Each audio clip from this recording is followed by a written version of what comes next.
Hello students, मैं चंदन मौर्य आपका स्वागत करता हूं हमारे यूट्यूब चैनल शिक्षित भारत में। तो आज हम यहां पे डिस्कस करने वाले हैं जनरल साइंस के सिलेबस के बारे में। जनरल साइंस जो कि हमारे एग्जाम की दृष्टि से काफ़ी इंपॉर्टेंट होता है। ये हमें काफ़ी अच्छा मार्क गेन कराने में प्लस एग्जाम को क्वालिफाई कराने में काफ़ी इंपॉर्टेंट रोल अदा करता है। तो जनरल साइंस हमारे 3 पार्ट में बटे हुए रहते हैं, फिजिक्स, केमिस्ट्री, बायो। तो इस क्लास में हम उसी सब्जेक्ट के क्या क्या टॉपिक होते हैं, क्या चैप्टर होता है, क्या सिलेबस रहने वाला है, उसी के बारे में हम डिस्कस करने वाले हैं। तो आइए स्टार्ट करते हैं। तो यहाँ पे हमारे पास जनरल साइंस का सिलेबस अवेलेबल है। इसमें हमारा क्या होता है कि जनरल साइंस जो है सिलेबस या टॉपिक है, देयर आर 3 सब्जेक्ट। यहाँ पे हमारे पास 3 सब्जेक्ट में डिवाइड किया गया है। क्या क्या है? हमारा पहला फिजिक्स है, केमिस्ट्री है एंड बायोलॉजी। बायोलॉजी हमारा लाइफ साइंस के नाम से भी जाना जाता है, which comes in the general science. अब जनरल साइंस में तीनों अवेलेबल है। अब इसके बाद क्या है, all these 3 subjects are very important. ये तीनों ही सब्जेक्ट काफ़ी इंपॉर्टेंट होता है, किस लिए? And scoring for all competitive examination like जैसे एसएससी हो गया, आरआरबी हो गया, जेएसएससी हो गया, बीएसएससी हो गया या फिर पीएससी में। इसके अलावा भी बहुत सारे एग्जाम होते हैं जिसमें हमारा जनरल साइंस आता है, उसमें ये सब सारे टॉपिक्स होते हैं। तो हिंदी की बात करेंगे तो यहाँ पे दिया सामान्य विज्ञान जो पाठ्यक्रम है, जो इसमें विषय क्या क्या है, भौतिक है, रसायन विज्ञान है और जीव विज्ञान है। और जैसे 3 सब विषय होते हैं, ये तीनों ही विषय सभी प्रतियोगी परीक्षाओं के लिए काफ़ी हेल्पफुल होता है। जैसा कि अपने यहाँ पे डिस्कस किया था, एसएससी हो गया, आरआरबी हो गया, जेएसएससी हो गया, बीएसएससी हो गया। तो इस तरीके से हम इस जनरल साइंस पे अगर अपनी अच्छी पकड़ बना लेते हैं तो हम जरूर ही उसमें स्कोरिंग अच्छा कर सकते हैं और एग्जाम को भी क्वालिफाई कर सकते हैं। तो आइए चलते हैं सिलेबस की तरफ। तो सबसे पहले हम डिस्कस करेंगे फिजिक्स। तो इसमें हमारा है, इधर हमारा टॉपिक है जो कि इंग्लिश में है और इधर इसी का क्या है, हमारा हिंदी में ट्रांसलेशन है, क्योंकि बहुत सारे बच्चे इंग्लिश में पढ़ते हैं, बहुत सारे हिंदी में। तो हम दोनों के साथ एक साथ ही एक्सप्लेन करते हुए चलेंगे।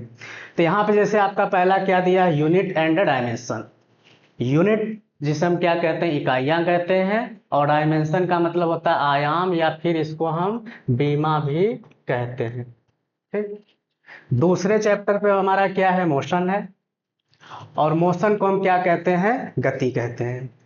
थर्ड हमारे पास है work, energy and power. Work हमारा क्या होता है, कार्य होता है, एनर्जी ऊर्जा होता है, और पावर क्या होता है, शक्ति होता है। इसी तरीके से आगे हमारा क्या है, ग्रेविटेशन है। ग्रेविटेशन को हिंदी में क्या कहते हैं, गुरुत्वाकर्षण। अब जैसे हमारे प्लैनेट्स हैं, सन के चारों तरफ राउंडिंग कर रहा है या फिर चीजें हैं, तो वहां पे इसके बारे में हम डिस्कस करेंगे क्या रीजन होता है। प्रेशर, प्रेशर का हम क्या होता है, दबाव, या फिर इसको दाब भी कहते हैं। फ्लोटेशन मतलब क्या होता है, तैरना। जैसे ऑब्जेक्ट, बहुत सारे ऑब्जेक्ट होते हैं वाटर में डालने पे तैरते हैं, कुछ आधे डूब के तैरते हैं, कुछ डूब जाते हैं। तो क्यों होते हैं, क्या रीजन होता है, उसके बारे में क्वेश्चंस होते हैं। सरफेस टेंशन, पृष्ठ तनाव, जिसको हम क्या कहते हैं, पृष्ठ तनाव कहते हैं। विस्कोसिटी को क्या कहते हैं, श्यानता भी कहते हैं। नेक्स्ट आपका क्या है, इलास्टिसिटी। इलास्टिसिटी लचीलापन या फिर तन्यपन, इस तरीके से होता है, तन्यता भी उसको कहते हैं। नेक्स्ट आपका क्या है, सिंपल हार्मोनिक गति, जिसको हम सरल आवर्त गति के नाम से भी जानते हैं। आगे चलेंगे। वेव, वेव का मतलब क्या होता है, तरंग। आगे हमारा क्या है, साउंड वेव है, जिसको हम ध्वनि तरंग कहते हैं। Heat and thermodynamics. Heat and thermodynamics क्या होता है, ऊष्मा और लाइट की बात करेंगे। लाइट जैसा कि आपको पता है प्रकाश होता है। स्टैटिक इलेक्ट्रिसिटी, इसमें क्या होता है, हमारा विद्युत के बारे में अध्ययन करेंगे, देखेंगे कैसे क्वेश्चंस बनते हैं। करंट इलेक्ट्रिसिटी, जिसको प्रवाही विद्युत कहते हैं। मैग्नेटिज्म, आप सभी लोग मैग्नेट के बारे में पढ़े होंगे। मैग्नेट क्या करता है? आयरन से बने हुए ऑब्जेक्ट को अपनी तरफ अट्रैक्ट करता है। उसका एक फील्ड होता है, कितने क्षेत्र तक के ऑब्जेक्ट को अपनी तरफ अट्रैक्ट करता है। तो ये सब सारी चीज़ों के बारे में देखेंगे। एटॉमिक एंड न्यूक्लियर फिजिक्स में क्या है? परमाणु और नाभिकीय भौतिकी के बारे में पढ़ेंगे। साइंटिफिक इंस्ट्रूमेंट्स, वैज्ञानिक उपकरण, जो उपकरण होते हैं साइंटिस्ट क्या करते हैं उसका आविष्कार करते हैं। तो एग्जाम में पूछता है कि किस ऑब्जेक्ट का, मतलब किस अपैरेटस का, किस उपकरण का, किस साइंटिस्ट ने उसका किया था और किस ईयर में किया था, उससे रिलेटेड भी क्वेश्चंस आते हैं, जो कि आपका यहाँ पे दिख रहा है। इन्वेंशन मतलब आविष्कार। आगे की तरफ क्या दिया है? इसके बाद फिजिक्स में और भी टॉपिक है रेडियो एक्टिविटी, जिसको हम क्या कहते हैं? रेडियो धर्मिता कहते हैं, या रेडियो एक्टिव भी नाम से जानते हैं। न्यूक्लियर फिजन एंड फ्यूजन, नाभिकीय विखंडन और संलयन। इलेक्ट्रोमैग्नेटिज्म है, इसमें क्या हमारा है? विद्युत चुंबकत्व है। नेक्स्ट क्या है आपका? द 4 फंडामेंटल फोर्सेज, 4 मौलिक बल। आगे आपका क्या है? काइनेटिक थियरी ऑफ मैटर, इसमें आपका क्या होता है? पदार्थ का गति सिद्धांत। आगे है आपका magnetic effect of electric current, electric current का मैग्नेटिक चुंबकीय क्या क्षेत्र है? विद्युत धारा और चुंबकीय प्रभाव कितने क्षेत्र तक वो बनाता है, उसके बारे में। ह्यूमन आईज एंड डिफेक्ट्स, हमारे जो मनुष्य की आंखें हैं उसके बारे में पढ़ेंगे, प्लस वह इसके क्या डिफेक्ट होते हैं, क्या दोष होते हैं, जैसे निकट दृष्टि दोष, दूर दृष्टि दोष, उसको सही करने के लिए किस प्रकार के लेंसों का प्रयोग करते हैं। उसमें न्यूमेरिकल क्वेश्चंस भी होते हैं, उन सब सारे टॉपिक से रिलेटेड क्वेश्चन होते हैं। तो इसके बाद अगला हमारा क्या है? केमिस्ट्री। केमिस्ट्री के सब्जेक्ट को, सिलेबस के बारे में देखते हैं। इसमें क्या है आपका? सबसे पहला क्या है? Matter and it's state. Matter क्या होता है? पदार्थ होता है और इसकी स्थिति। जैसे पदार्थ क्या होता है? कोई ऑब्जेक्ट जो क्या करता है? स्पेस कवर करता है और उसका कोई मास होता है, उसके बारे में। जैसे नॉर्मली हमारा जो मैटर होता है वो हमारा 3 स्टेट में होता है, सॉलिड, लिक्विड, गैस, इस तरीके से। एटॉमिक स्ट्रक्चर, जिसे परमाणु संरचना कहते हैं। केमिकल बॉन्डिंग, रासायनिक बंधन, जैसे कि आपके 2 एलिमेंट्स हैं उसके बीच में वो क्या होता है? बॉन्डिंग होती है। तो किस हिसाब से होता है? Single, double, triple. तो हम इलेक्ट्रॉनिक कॉन्फ़िगरेशन के द्वारा भी डिस्कस करेंगे किस प्रकार से वो बॉन्डिंग करता है। पीरियोडिक क्लासिफिकेशन ऑफ एलिमेंट्स, तत्वों का आवर्त वर्गीकरण। जैसे आपको पीरियोडिक टेबल के बारे में पढ़े होंगे, जानते होंगे, तो उसको किस प्रकार से हम डिफाइन करते हैं, अरेंज करते हैं। कई सारे साइंटिस्ट के अलग अलग आपके उन्होंने पीरियोडिक टेबल दिया हुआ था, उसके बारे में देखेंगे। ऑक्सीडेशन एंड रिडक्शन, ऑक्सीडेशन और रिडक्शन के बारे में होता है। इक्वेशन में ऑक्सीडेशन मतलब ऑक्सीजन की मात्रा का बढ़ना और रिडक्शन में कम होना, इस तरीके से। एसिड, बेस एंड साल्ट, अम्ल, क्षार और लवण।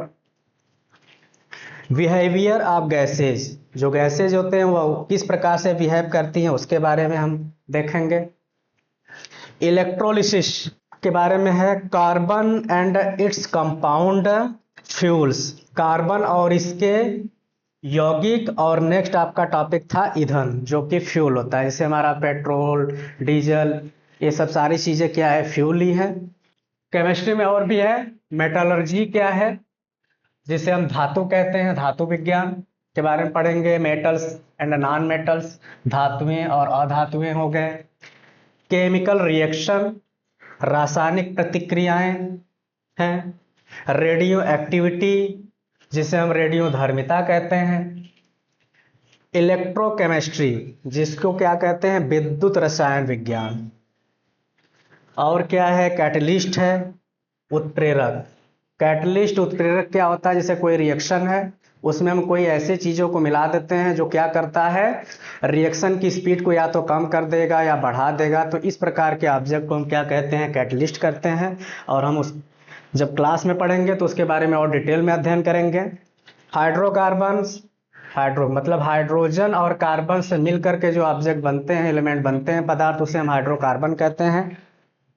List of important drugs and chemicals, महत्वपूर्ण औषधि और रसायनों की सूची। मतलब आपके बहुत सारे, जैसे हम डेली लाइफ में बहुत सारी चीज़ों का प्रयोग करते हैं, उसका फार्मूला भी होता है, तो उसके बारे में। फर्टिलाइजर्स मतलब उर्वरक, जैसे हम किसान होते हैं, खेती करते हैं, वो क्या करते हैं, पौधा पैदावार बढ़ाने के लिए वो अलग अलग प्रकार के उर्वरक का, फर्टिलाइजर का यूज करते हैं, जिससे कि उनकी पैदावार ज़्यादा हो, तो उसके बारे में भी ये पढ़ेंगे। Concept of pH scale, pH scale से हम क्या करते हैं, किसी भी ऑब्जेक्ट के एसिड, बेस या न्यूट्रल होने की स्थिति को आइडेंटिफाई करते हैं। आगे नेक्स्ट हमारा थर्ड है बायोलॉजी, इसमें क्या क्या सिलेबस रहने वाला उसको देखते हैं। तो इसमें हमारा सबसे पहले इंट्रोडक्शन होगा कि बायोलॉजी एक्चुअली होता क्या है, इंट्रोडक्शन का क्लास होगा। इसके बाद हमारा सेकंड है क्लासिफिकेशन ऑफ ऑर्गेनिज्म, जो जीव हैं उनको किस प्रकार से वर्गीकृत किया गया है उसके बारे में आएगा। साइटोलॉजी, कोशिका विज्ञान, जो कोशिका है उसके बारे में अध्ययन करेंगे, जैसे क्वेश्चन आता है कोशिका की खोज किसने की, कैसे क्या होता है, सब सारी चीजें। जेनेटिक्स, जिसे आनुवंशिकी कहते हैं। Structure of plant and animal cell, पौधे और पशु विज्ञान, कोशिका के जो संरचना होती है वो क्या होती है, अलग अलग होती है, तो किस प्रकार से डिफरेंस होती है, किसमें क्या अवेलेबल होता है, नहीं होता है, उसके बारे में चीज़ों को देखेंगे। क्लासिफिकेशन ऑफ प्लांट किंगडम, पौधों के साम्राज्य का वर्गीकरण, तो पौधों को भी किस प्रकार से वर्गीकृत किया गया है उसको देखेंगे। प्लांट मार्फोलॉजी, पौधों की आकृति विज्ञान के बारे में देखेंगे। प्लांट टिश्यू, पौधों का ऊतक। और इसके बाद क्या, फोटोसिंथेसिस, ये तो सबको पता होगा, प्रकाश संश्लेषण, ये एक ऐसा प्रोसेस है जिसके द्वारा पौधे क्या करते हैं, अपना खुद का भोजन बनाते हैं और ग्रो करते हैं। प्लांट हार्मोन्स, पौधों का हार्मोन, मतलब उसमें भी जैसे हमारे बॉडी में होता है उनके में भी होता है, जिसकी वजह से क्या चीज़ें चेंजिंग आता है उसके बारे में भी क्वेश्चन आपके आते हैं। प्लांट डिसीजेज, जैसे मनुष्यों को बीमारियां होती हैं ऐसे पौधों को भी बीमारियां होती हैं, तो पौधों की बीमारियों के बारे में भी पढ़ेंगे। Mode of nutrition in plant, पौधों में पोषण की विधि, जैसे हम पोषण लेते हैं, कुछ खाते पीते हैं हमको मिलता है, वैसे ही इनको भी किस प्रकार से मिलता है उसको देखेंगे। Control and coordination in plant, पौधों में किस प्रकार से नियंत्रण या फिर समन्वय इनका होता है उसको हम देखेंगे। Sexual reproduction in flower plant, flowering plant होता है जो पौधों का, वो किस प्रकार से उनमें जो फूल वाले पौधों में यौन प्रजनन होता है, उससे जो क्वेश्चंस बनते हैं किस प्रकार से होता है उसको भी डिस्कस किया जाएगा। असेक्सुअल रिप्रोडक्शन इन प्लांट, पौधों में अलैंगिक, ये आपके दो प्रकार के होते हैं, लैंगिक और अलैंगिक, तो उसके बारे में डिस्कस किया जाएगा। ट्रांसपोर्ट सिस्टम इन प्लांट, पौधों में परिवहन प्रणाली किस प्रकार से होती है, जैसे उसमें आप जाइलम होता है, फ्लोएम होता है, जाइलम का काम क्या होता है कि वह वाटर का ट्रांसपोर्ट करता है, जबकि फ्लोएम क्या होता है, फूड का करता है, ऐसे अलग अलग चीज़ों का अलग अलग रोल होता है, उसके बारे में देखेंगे। Respiration and excretion in plant, पौधों में श्वसन और उत्सर्जन प्रणाली के बारे में भी अध्ययन करेंगे। The cell, the foundation of all living things, कोशिका और उसके सभी जीवों की जो नींव है, कैसे उसके फाउंडेशन बने हैं, कैसे उत्पत्ति हुई है उसके बारे में। सेल स्ट्रक्चर एंड फंक्शन के बारे में, जो कि आपका क्या है, कोशिका की संरचना और कार्य, कि क्या उसका स्ट्रक्चर है और उसका क्या कार्य होता है उसके बारे में। Control and coordination in humans, मानव में नियंत्रण और समन्वय ये किस प्रकार से होता है उसके बारे में भी क्वेश्चंस आते हैं। आगे टॉपिक में हमारा ह्यूमन रिप्रोडक्टिव सिस्टम, जैसे पौधों में था ऐसे ह्यूमन में भी है, जिसको हम क्या कहते हैं, मानव प्रजनन प्रणाली कहते हैं। एक्सक्रेटरी सिस्टम इन ह्यूमन, पीछे हम प्लांट के बारे में पढ़ रहे थे, वही सब सारी चीजें यहाँ पे मानव में है, तो मानव में उत्सर्जन प्रणाली के बारे में भी क्वेश्चंस आते हैं किस प्रकार से होता है। रेस्पिरेटरी सिस्टम इन ह्यूमन, मानव में श्वसन प्रणाली, मतलब जो हम सांस लेते हैं किस प्रकार से सिस्टम वर्क करता है तो उसके बारे में है। ह्यूमन सर्कुलेटरी सिस्टम, इसको क्या कहते हैं, मानव परिसंचरण प्रणाली। द हार्ट, ये हमारे बॉडी का मेन पार्ट होता है, और हार्ट किस प्रकार से पंपिंग करता है, कितने में 1 मिनट में कितनी बार करता है, इस प्रकार का क्वेश्चन आता है। कितने पार्ट में बटे हुए रहते हैं, इस सबसे रिलेटेड क्वेश्चंस बनते हैं। कंपोजिशन ऑफ ब्लड, अब ये ब्लड है तो ब्लड में कई सारे पार्ट होते हैं, जैसे आपका आरबीसी, डब्ल्यूबीसी, ये सब चीज़ें होता है, तो इसके बारे में भी यहाँ पे हम पढ़ेंगे। फंक्शन ऑफ ब्लड, ब्लड है तो उसका क्या कार्य है हमारे बॉडी में, उसके कार्य के बारे में भी क्वेश्चंस है। ह्यूमन डाइजेस्टिव सिस्टम, जैसे हम कोई चीज़ें खा रहे हैं तो पच रहा है तो हमारे बॉडी के अंदर क्या क्या चीज़ों की वजह से पच रहा है, तो उसके बारे में, पाचन प्रणाली के बारे में भी पढ़ेंगे। सेल डिवीजन, जो हमारे कोशिका होते हैं उसकी किस प्रकार से विभाजित होते हैं, डिवीजन होता है उनका, उसके बारे में क्वेश्चंस। फूड एंड न्यूट्रिशन, भोजन और क्या है, पोषण है। तो ये सब हमारे टॉपिक थे। और आगे क्या है, ह्यूमन डिसीजेस, मानव बीमारियां, जैसे मानव को अलग अलग प्रकार की बीमारियां जो है कि होती रहती हैं, उनके स्वास्थ्य सही नहीं होते हैं, उनके खान पान से, रहन सहन से, इस सब सारी चीज़ों से दिक्कतें होती हैं, तो सब चीज़ों के बारे में। Nuclear fission and nuclear fusion, नाभिकीय विखंडन और नाभिकीय संलयन के बारे में भी पढ़ा जाएगा। क्लासिफिकेशन ऑफ एनिमल किंगडम, पशु का जो साम्राज्य है वह किस प्रकार से वर्गीकृत किया गया है किंगडम में, उसके बारे में हम पढ़ेंगे। द 5 किंगडम्स ऑफ लाइफ, जीवन के 5 जो साम्राज्य है, इसमें क्या होता है, कैसे होता है, इन सब सारी चीज़ों को हम क्लासों में डिस्कस करेंगे। Mode of nutrition in animals, पशुओं में जो पोषण की विधि है वह क्या है, उसके बारे में।